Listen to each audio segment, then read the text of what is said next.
What's good, YouTube? Welcome to another edition of Hear Me Out. My name is Ose, and yes, finally, we are back. Just want to say deepest apologies for the little hiatus. You know, school has been kicking a boy's ass.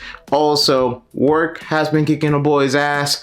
And then also, I just needed a little mental break. You know, life hits you. You just gotta take a little break to, take care of yourself. Speaking of taking care of yourself, I want to say to all my fellas out there, happy Men's Mental Health Awareness Month.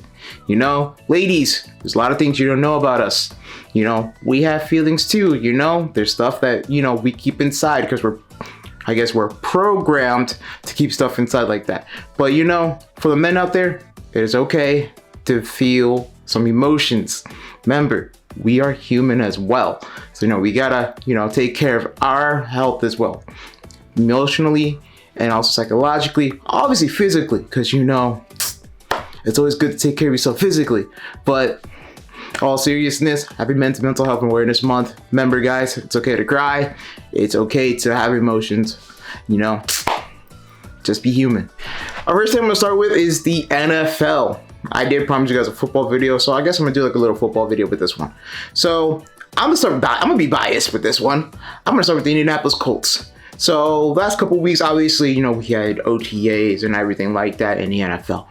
But before we talk about those things, unfortunate news has happened that our owner of the Indianapolis Colts, Jim Irsay, has unfortunately passed away at the young age of 65. So that was huge news around the whole league and everything like that. Like I said, he was only 65 years old. That's very young. That's only, I think, it's like 4 years apart from my dad. So that's, it kind of hits the heart, man. It really does. Because the only thing he ever wanted was just another championship. Because, we were fortunate enough to win one back in 06-07. And only thing he ever wanted was just us to win another championship and just to bring, pride back to the city of Indianapolis. But, to his loving kids, to just friends, family, obviously players that were drafted by him and actually played for the team, may all my condolences go out to you guys. May he rest in peace. So now we're just going to talk about, obviously Indianapolis, because that is my favorite team. So I'm going to be biased with this. So obviously heading into, the off season and everything like that, Chris Ballard, who was re-signed to be the GM for a 9th year, excuse me. Ladies and gentlemen, that's how you know that you can be terrible at your job and still keep it. Hey, you don't believe me? Just look at Chris Ballard. But anyway, speaking of, unbiasedness right now, heading into this off season, Chris Ballard has mentioned of a quarterback competition for Anthony Richardson, who has been struggling. Obviously, last year he struggled. He only completed 47% of his passes. He only threw for, I think it was only 1,800 yards, 8 touchdowns, and 12 interceptions. That's awful. That's god awful. Obviously, the man has had, accuracy problems. He's had, taking care of the football problems, just also health problems in general. He's missed a lot of games in the first 2 seasons. Think about that. First 2 seasons, there's 17 games in a season. So that's 34 games. He's only played 15 out of the 34. And 3 out of those 15 games, he left due to injury. That says a lot about him. So most definitely for sure, bringing in a QB competition will, obviously boost his, his confidence. You also try to help, bring a little, heat to the obviously to the situation. But they brought in Daniel Jones out of everybody. Yep, Daniel Jones, who was released by the New York Football Giants in, I think it was October or November of last year, then signed to be a backup in Minnesota to Sam Darnold. Now he is fighting for the #1 spot in Indianapolis. And during OTAs and everything like that, it has been, been rumored or has been reported that Anthony Richardson has been struggling in OTAs and Daniel Jones has been looking very, very good. As a Colts fan, I'm just like, it's win-lose, because me personally, I believed in Anthony Richardson in the beginning. I thought, after watching that game against the Rams 2 years ago, like, hold on, there could be something there with this kid. This kid got something. But then obviously last season happened, and just like all that, he could be it, went all the way down because of just inconsistency. Like, yes, he can throw a beautiful deep ball, but also if you can't make the easy passes, like the 4 or 5 yard passes, what really can you do? Like, honestly. And just been a lot of Indianapolis Colts fans. There's just been like, oh, you guys, give him a chance. He's only 22. Ladies and gentlemen, we gotta stop with these age excuse, because this age excuse is getting old and it's getting tired. Anthony Richardson was in the same class, not just draft class, but same high school class as Bryce Young, CJ Stroud. CJ Stroud is a former Rookie of the Year, already has 2 division titles, more than Chris Ballard, and already has 2 playoff victories under his belt. Bryce Young, even though was benched last year, we saw major improvement from him, and it looks like he's going to have a breakout season this year. Now Anthony Richardson, he's literally fighting for his job. Not literally fighting for his job, he's fighting to actually be a competent quarterback in this league right now. That's what he's doing right now. And right now, it's not looking good for him, because it looks like by week 1, Daniel Jones will be the starting quarterback of the Indianapolis Colts. But, I digress. Because, it just sucks what's going on in Indy, because we have the quarterback who had the worst QBR last year, and then the other quarterback who was second to last in QBR last year. Both fighting for the QB1 position. And I blame Chris Ballard, because Chris Ballard put this level of mediocrity to be okay. We've been mediocre for the past couple years. No, I think not more than a couple years, like the past 5-6 seasons. We have been very mediocre, and it gets to the point where, oh yeah, we're okay with that. No, we shouldn't be okay with that.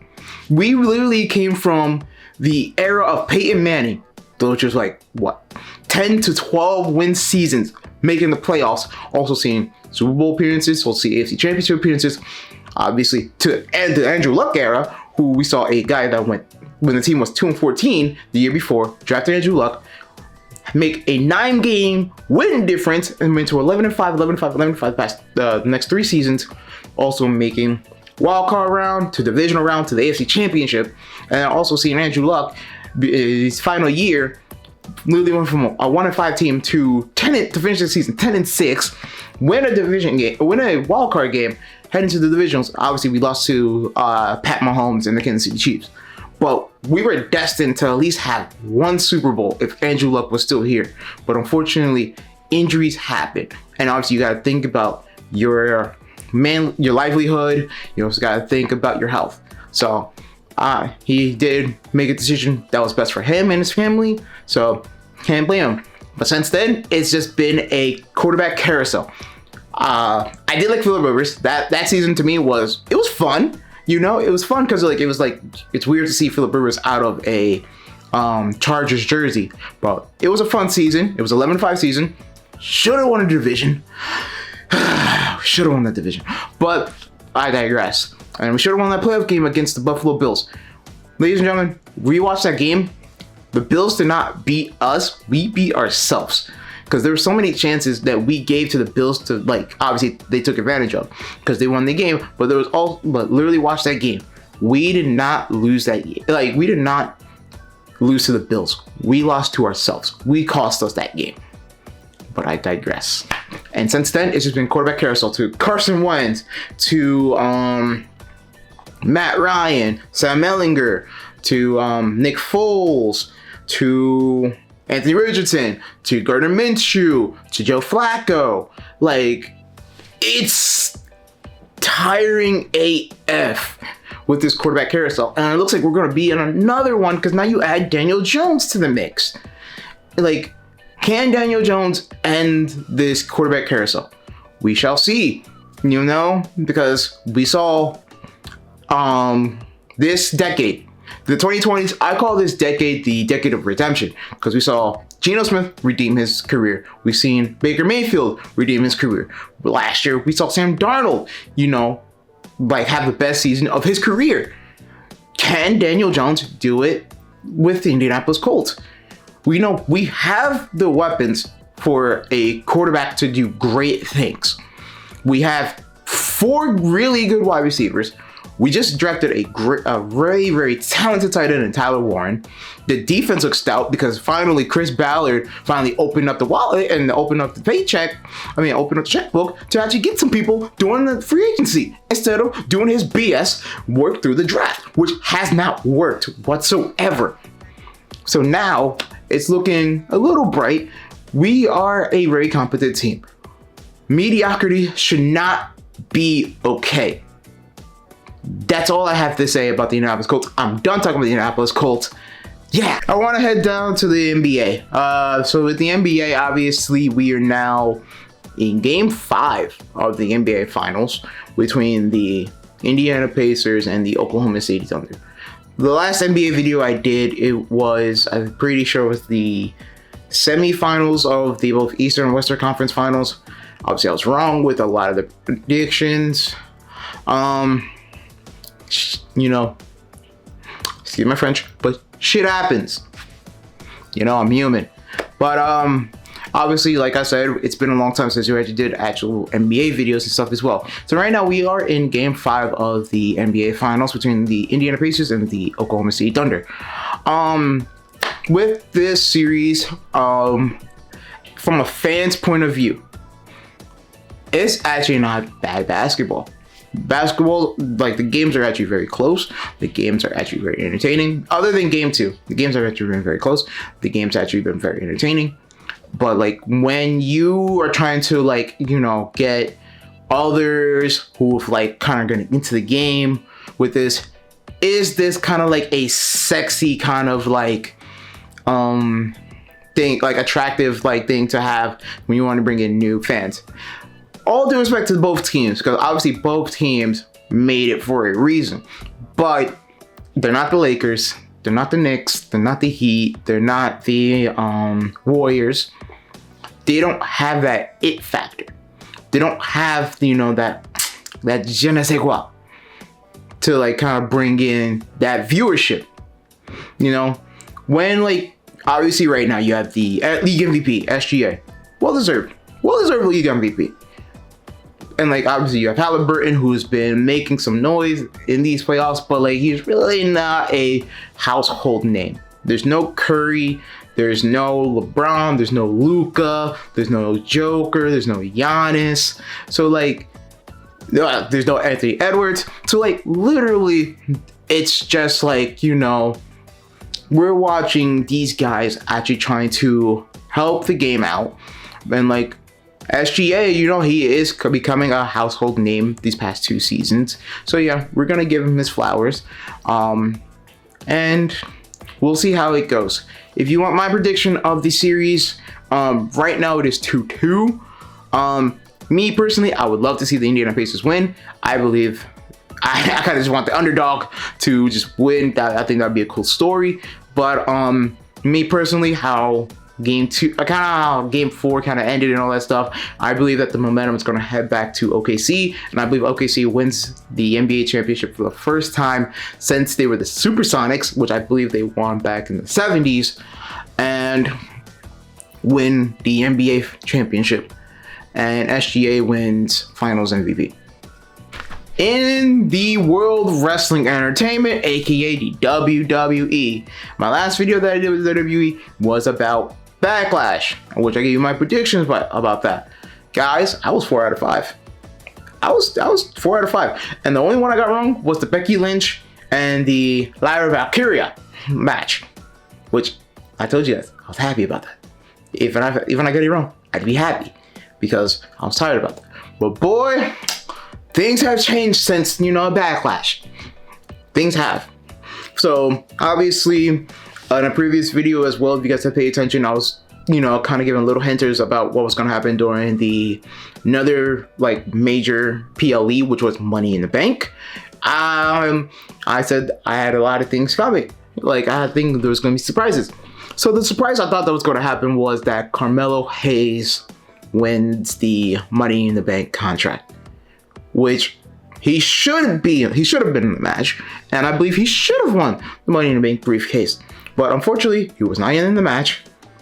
And even though it was a good match, it was just like, you know, what the hell? Because the winner that did win the Money in the Bank briefcase was none other than Seth Rollins. And to me, it looks like the men's Money in the Bank briefcase will actually be successfully cashed this year. Other than last year. Last year was just a joke of a Money in the Bank. Like, it was just a waste of like just that contract, because obviously they had Drew McIntyre win it just for him to get screwed over by CM Punk and, you know, not win the championship. You know, that happened. But this year, I believe Seth Rollins wins I believe he wins the WWE championship. Yep. I believe he steals the championship from John Cena. I do believe that, which then I believe will turn John Cena from obviously the heel that he is and turn him back into a face, because we've been seeing just a little bit of just, you know, face Cena again. You know, we saw little sparks of it during the backlash match between him and Randy Orton. You know, there was a little bit right there, especially when he left. You saw a little something right there that maybe he could. But then obviously, you know, the things with R-Truth is, you know, kind of made him a little heelish and kind of get that little heat on him again. Also, let's talk about what happened to R-Truth. So obviously, you know, R-Truth had his match with John Cena. Obviously, he didn't win the match, which I believe everyone saw that coming. But no one saw this coming. WWE actually released R-Truth. Like, I think he was only released for like a couple of days just for him to be brought back. And because there was a lot of heat from like on social media and just in just fans everywhere were just having so much heat because they loved R-Truth, because R-Truth obviously was just like, he was easily the funniest guy in all of WWE. Just the funniest person in all of WWE. He made every segment, you know, let's just say he brightened up every segment that he was in. He made it funnier. He made it better. And just getting rid of him was just kind of weird. It was just like, what the hell? You know, he was just in a major storyline with literally John Cena. Then he gets released right after. Like, come on, that's kind of weird. You know, it's very weird to, like, you know, you seen on Twitter, obviously, you know, co-workers and other professional wrestlers were just like, you know, that's not right. You know, we're going to miss him, this and that and the third. And obviously, you know, fans were saying, we want the truth, which was chanted in a lot of the, especially was chanted on Raw, was chanted on SmackDown. So, like, it was there. Obviously, he made his return at Money in the Bank, screwing John Cena and Logan Paul, and having Cody Rhodes, who, by the way, returned during Saturday Night Main Event a couple weeks back, and Jey Uso in the tag team match at Money in the Bank. Then the following night, he cut his hair. Yeah, that was very unexpected.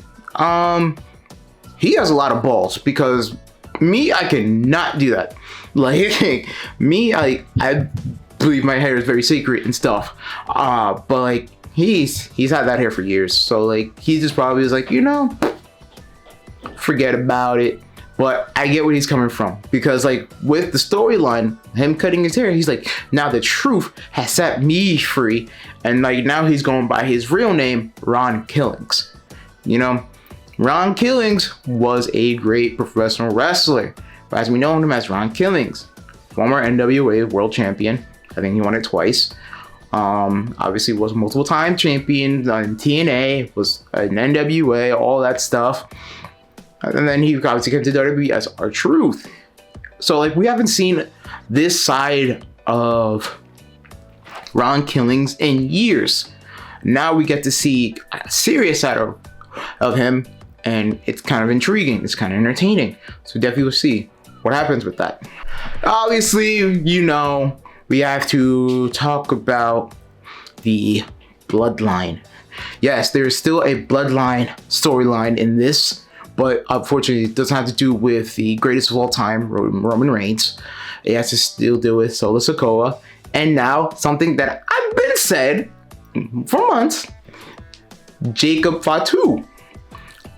Everything is aligning now. If you guys watch Money in the Bank, Jacob Fatu finally turned on Solo Sikoa. About time. So like now we're gonna get that rivalry between him and Solo. There's a lot of predictions for what could happen with this rivalry.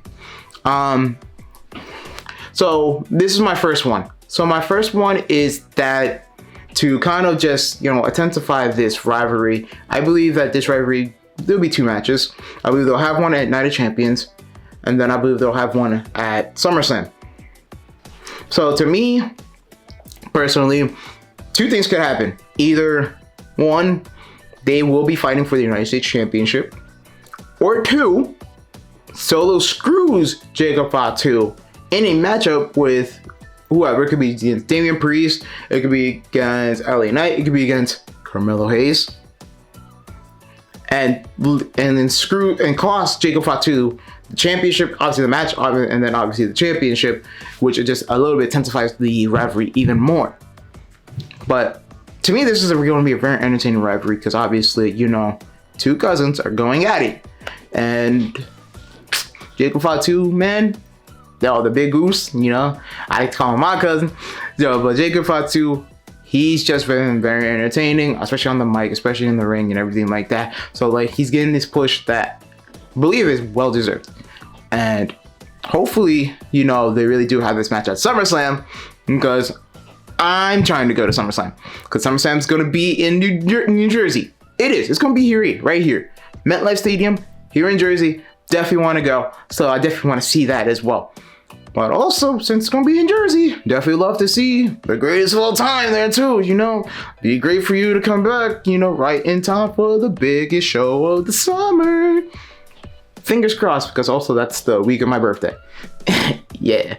Well, that is the end of the video. I hope you guys enjoyed it. Make sure you guys like, share, and subscribe if you're new. And also, the IG is in the description.